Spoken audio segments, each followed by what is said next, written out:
رسوله الكريم أما بعد فأعوذ بالله من الشيطان الرجيم بسم الله الرحمن الرحيم إذ قالت الملائكة يا مريم إن الله يبشرك بكلمات منه اسمه المسيح عيسى ابن مريم وجيها في الدنيا والآخرة ومن المقربين صدق اللہ مولانا العظیم ان اللہ وملائکتہ یصلون علی النبی یا ایہا الذین آمنوا صلوا علیہ وسلموا تسلیما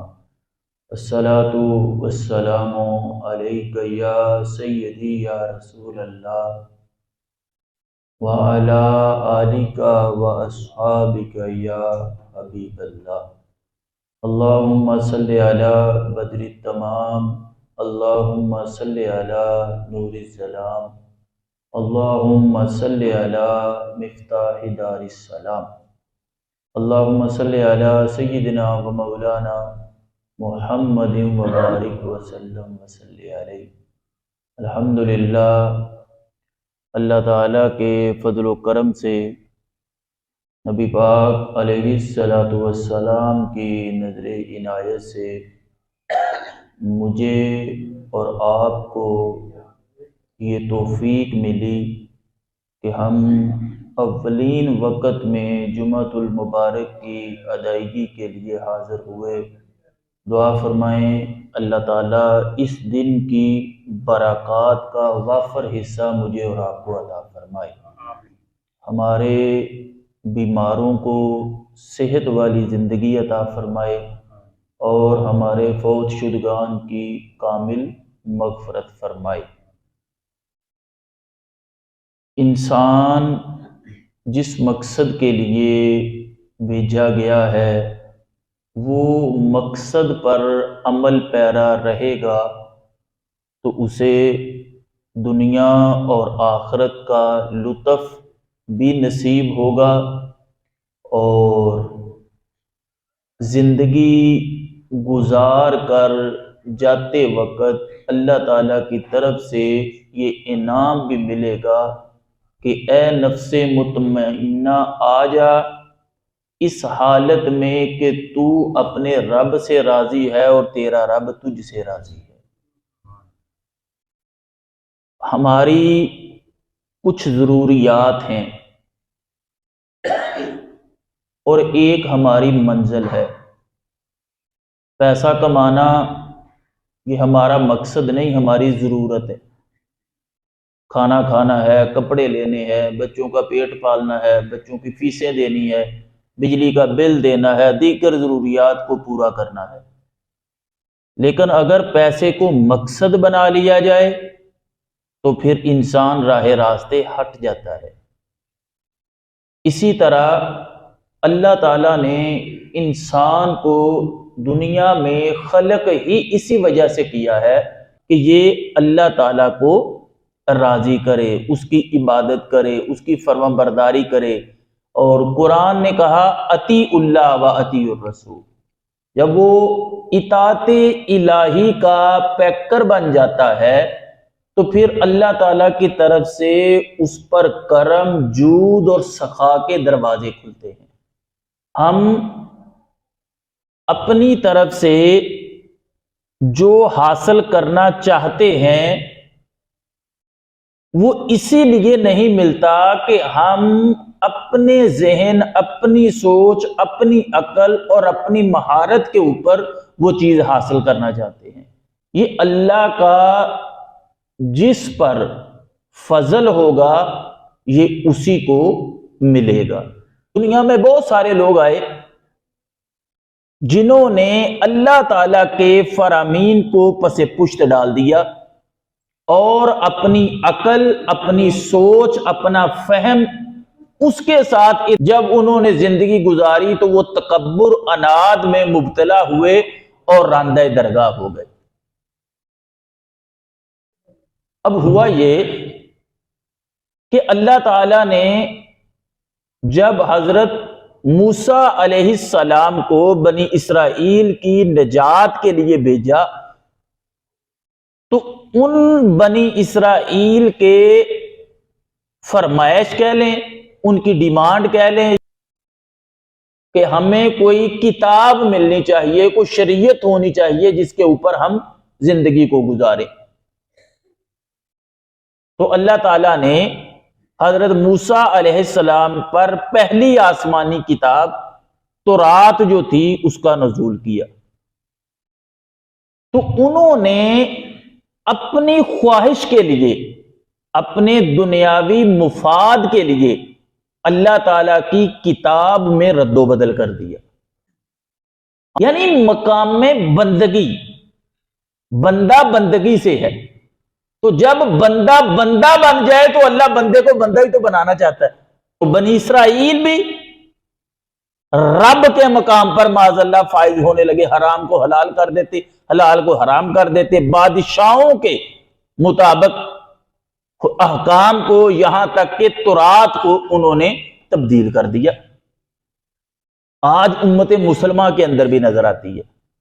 اس کو کوئی بھی قرآن و سنت کی بات کہی جائے تو وہ ماننے، عقل جب تک اس کی نہ مانے وہ ماننے کو تیار نہیں ہوتا، یا کہہ لیں کہ اس کو اپنا فائدہ نظر آئے، یہ کاروبار نہ کرو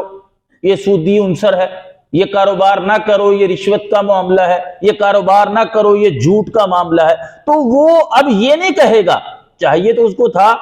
کہ وہ کہتا ہاں یار مجھ سے غلطی ہو گئی تو میں اللہ سے معافی مانگتا ہوں، لیکن وہ معافی کی طرف نہیں آتا،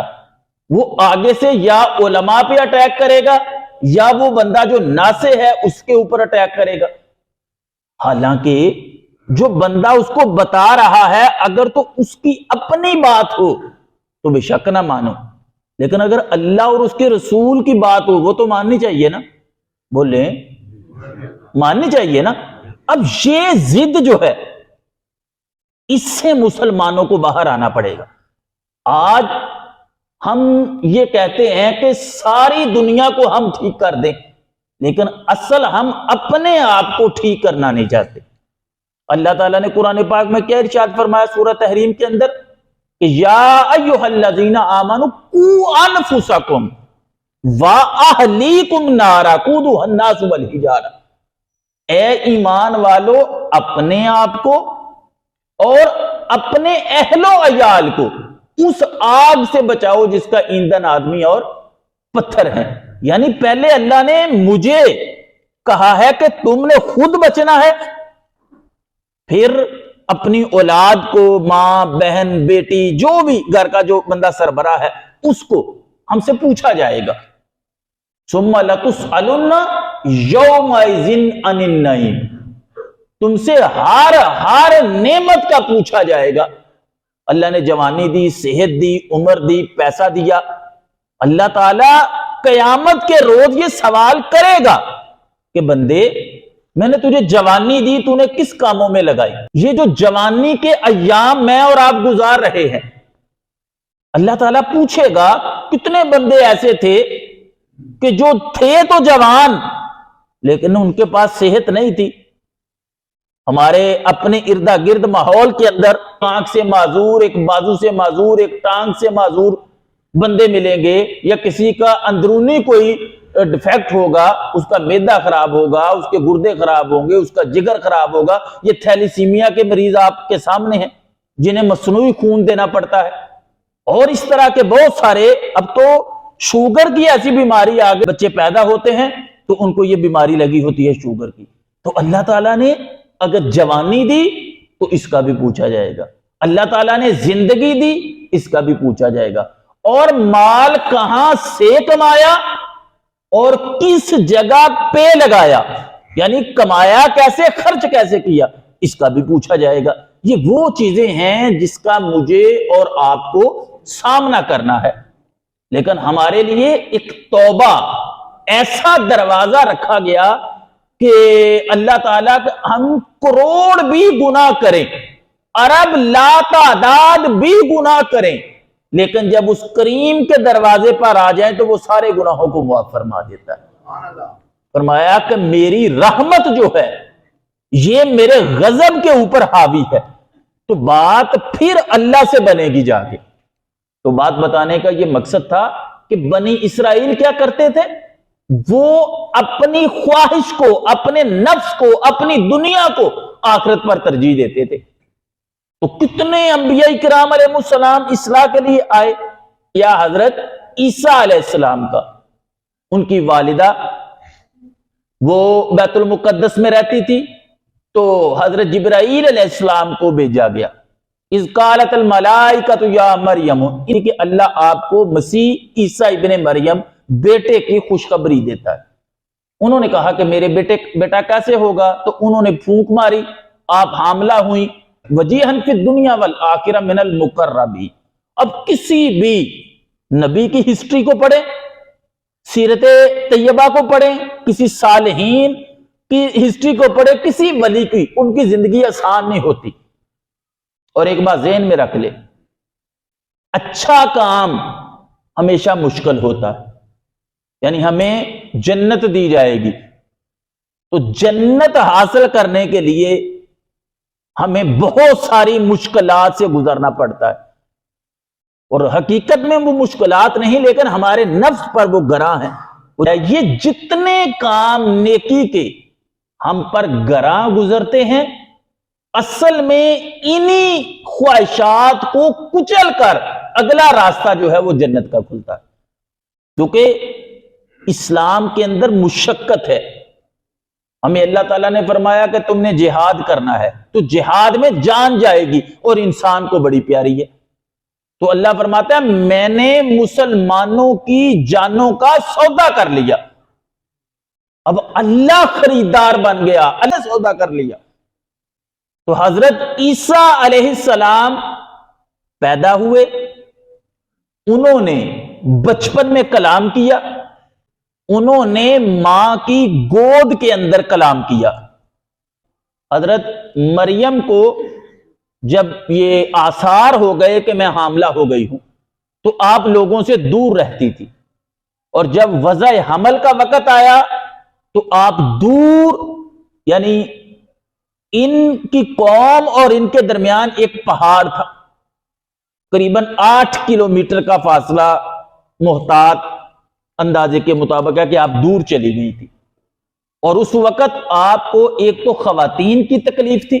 جو عام بچے کی ولادت کے وقت ہوتی ہے، دوسری انہیں ذہنی تکلیف بھی یہ تھی کہ جب یہ بچہ ہو جائے گا تو میں لوگوں کو کیا جواب دوں گی۔ تو اللہ تعالیٰ نے ان کی دنیاوی جسمانی تکلیف کو دور کرنے کے لیے ان کے پاؤں سے چشمہ جاری کیا، اور جس درخت کے نیچے بیٹھی تھی وہ خشک تھا، فرمایا مریم اس کو پکڑ کر جھنجھوڑو۔ جیسے ہی انہوں نے ہاتھ لگایا، اللہ تعالیٰ نے اس سے پکی کھجوریں اتار دی۔ یہ کھجوروں کو کھاتی، پانی پیتی، تو ان سے پیا تو ان کی جسمانی تکلیف جو ہے وہ دور ہو گئی۔ اب جب بچہ پیدا ہوا تو اللہ نے فرمایا کہ تم نے مریم کوئی جواب نہیں دینا، تم کہنا میں نے تو چپ کا روزہ رکھا ہوا ہے، میں نہیں بولوں گی، اور بچے کی طرف اشارہ کرنا۔ جب حضرت مریم تشریف لائیں، بچہ تھا، تو قوم پہلے بڑی ضدی تھی، وہ کہنے لگی مریم نہ تو تیری ماں، نہ تو تیرا باپ، نہ تیرے خاندان میں تو کوئی ایسا نہیں تھا، اور تو نے یہ کیا کیا؟ تو حضرت مریم نے ان کی طرف، یعنی حضرت عیسیٰ علیہ السلام کی طرف اشارہ کیا، وَيُقَلِّمُ النَّاسَ فِي الْمَهْدِ، تو انہوں نے پھر بچپن میں لوگوں کے ساتھ کلام کیا، میں اللہ کا بندہ بن کے آیا، میں نبی بھی ہوں، میرا نام مسیح عیسیٰ ابن مریم ہے، اور اللہ مجھے کتاب بھی دے گا، اور اللہ مجھے معجزات بھی دے گا، یعلم الکتاب والحکمہ والتوراۃ والانجیل رسولا الی بنی اسرائیل۔ اب انہوں نے کیا کیا؟ جو ماننے والے تھے مانے، باقی وہی نفس کے پیروکار ہوئے، اور ان پر اور ان کی والدہ پر تہمت لگا دی۔ دیکھیں حضرت عیسیٰ علیہ السلام کی ولادت بھی معجزہ ہے، حضرت عیسیٰ کا بچپن میں کلام کرنا بھی معجزہ ہے، آپ کا مردوں کو زندہ کرنا بھی معجزہ ہے، اور مائدہ کا جس طرح یہودیوں کے اوپر منو سلوا اترا تھا کھانا، تو حضرت عیسیٰ کی دعا سے اللہ تعالیٰ نے مائدہ دسترخوان پکا پکایا کھانا، مچھلیاں اور روٹیاں وہ بھی بھیجی تھی۔ یہ سارا کچھ دیکھنے کے باوجود ان کے دل میں بغض تھا، عناد تھا، حسد تھا، تو منکر ہو گئے۔ یعنی بندہ اگر ماننے پہ آ جائے تو چھوٹی سی بات سن کے بھی مان لیتا ہے، اور اگر اڑنے پہ آ جائے تو بڑے بڑے دلائل سن کر بھی وہ اڑ جاتا ہے۔ اب حضرت عیسیٰ علیہ السلام کے ساتھ کیا کیا؟ انہیں مجبور کر دیا، کیونکہ بچپن سے ہی یہ بڑی حکمت والی باتیں کہتے تھے، اللہ تعالیٰ ان کے قلب کے اوپر الہام فرماتا تھا۔ تو جب یہودیوں نے دیکھا کہ یہ تو ہماری اجارہ داری جو ہے اس بچے کے ہاتھوں ختم ہو جائے گی، تو انہوں نے تنگ کرنا شروع کر دیا۔ تو اللہ تعالیٰ نے پھر ان کی والدہ کو حکم دیا، تو حضرت عیسیٰ علیہ السلام کو آپ کی والدہ مصر چلی گئی تھی لے کے، پھر وہاں سے بیت المقدس آئے، آپ کے اوپر تورات جو ہے اس کا نزول کیا گیا، آپ کو معجزات دیے گئے، آپ نے معجزے دکھائے۔ اس کے باوجود وہ جو اڑا ہوا ٹولہ تھا، جو آج تک ضدی ٹولہ ہے، اور بمباری اور شہادتیں، بات بتانے کا مقصد یہ تھا کہ پوری تاریخ سے کہ یہ تو دیکھ کر اللہ تعالیٰ پہ ایمان نہیں لائے، انبیاء کے قاتل ہیں، یہ لوگوں پہ رحم کیا کریں گے؟ اور قرآن کو اگر پڑھے تو قرآن نے ہمیں 1400 سال پہلے بتا دیا تھا کہ یہود و نصارہ تمہارے دوست نہیں ہو سکتے۔ کیا عرب، کیا اسلامی ممالک میں یہ قرآن نہیں پڑھا جاتا؟ تو ذلیل و رسوا ہوئے۔ اب حضرت عیسیٰ علیہ السلام کی 30 سال کی عمر ہے جب آپ بیت المقدس تشریف لائے، اور آپ نے واز کیا۔ آپ رات کوہ زیتون پہ گزارتے تھے اور دن کے وقت بیت المقدس آ کے واز کیا کرتے تھے۔ اب آپ کے واز کا، آپ کے بیان کا اثر عوام پر تو ہوا کہ انہوں نے بیٹھے بیٹھے گریہ کرنا شروع کر دیا، توبہ کرنی شروع کی، اور حضرت عیسیٰ علیہ السلام پر ایمان لائے اور آپ کی تعلیم۔ حضرت عیسیٰ علیہ السلام کوئی الگ سے شریعت یا مذہب یا دین نہیں لے کے آئے تھے۔ اللہ فرماتا ہے وَرَسُولًا إِلَىٰ بَنِي اسرائیل،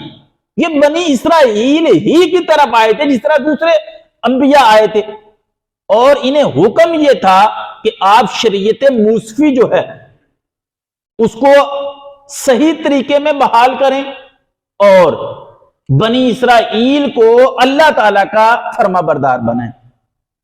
اب جب یہ بات کی تو ادھر پبلک جو تھی، عوام لوگ گریہ کر رہے تھے،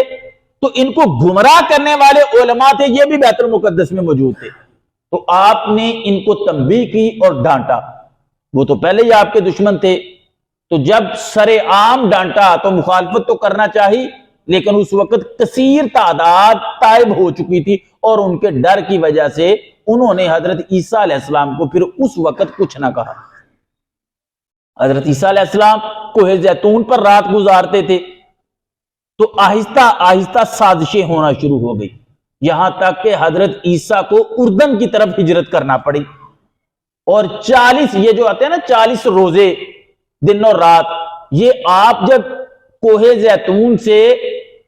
اردن کی طرف ہجرت کر گئے تو آپ نے لگاتار 40 دن اور رات کے روزے رکھے، اور بنی اسرائیل کے لیے دعائیں کرتے رہے کہ یا اللہ انہیں ہدایت عطا فرما، انہیں نیک بنا، انہیں توبہ کی توفیق دے۔ تو جو آپ کے اچھے بندے تھے، ماننے والے تھے، وہ پریشان تھے کہ حضرت عیسیٰ علیہ السلام کدھر چلے گئے ہیں۔ تو جب آپ 40 دنوں بعد واپس آئے تو لوگ جو ہیں وہ بڑے خوش ہوئے، اور انہوں نے کہا کہ ہم آپ کی اطاعت اور اتباع کریں گے۔ آپ نے فرمایا ٹھیک ہے، آپ ایسے کرو کہ 12 لوگ ان میں سے جنہیں قال الحواریون نحن انصار اللہ، یہ 12 لوگوں کو آپ نے منتخب کیا جن کی تربیت فرمائی، اور وہ آگے پھر آپ کے دین کو پھیلاتے تھے، آپ کی تعلیمات کی نشر و اشاعت کرتے تھے۔ تو اب جب وہ 12 لوگ آپ کے ساتھ رہتے، آپ تورات کو بھی لکھتے، انجیل کا بھی نزول تھا، احکام بھی تھے، تو اب ہوا کیا کہ آپ رکاوٹیں حائل کرتے تو اللہ نے آپ کو معجزات دیے تھے۔ اس وقت طب بڑے عروج پر تھی، لیکن آج تک کوئی بندہ مردے کو زندہ نہیں کر سکا۔ کوڑی کا مریض ایسا تھا کہ وہ ان سے ٹھیک نہیں ہوتا تھا، تو اللہ تعالیٰ نے فرمایا، آپ فرماتے ہیں کہ میں پرندے کی صورت بناتا ہوں، اس میں پھونک مارتا ہوں تو وہ اڑ جاتا ہے اللہ کے حکم سے، کہ میں مردوں کو زندہ کر دیتا ہوں اللہ کے حکم سے۔ اور آگے فرمایا وَأُنَبِّئُكُمْ بِمَا تَأْكُلُونَ وَمَا تَدَّخِرُونَ فِي بُيُوتِكُمْ، جو تم اپنے گھر میں چھوڑ کے آتے ہو یا کھا کے آتے ہو میں وہ بھی تمہیں بتا دیتا ہوں۔ تو اس سے کیا تھا، ان معجزات کی وجہ سے لوگ اور آپ کے زیادہ قریب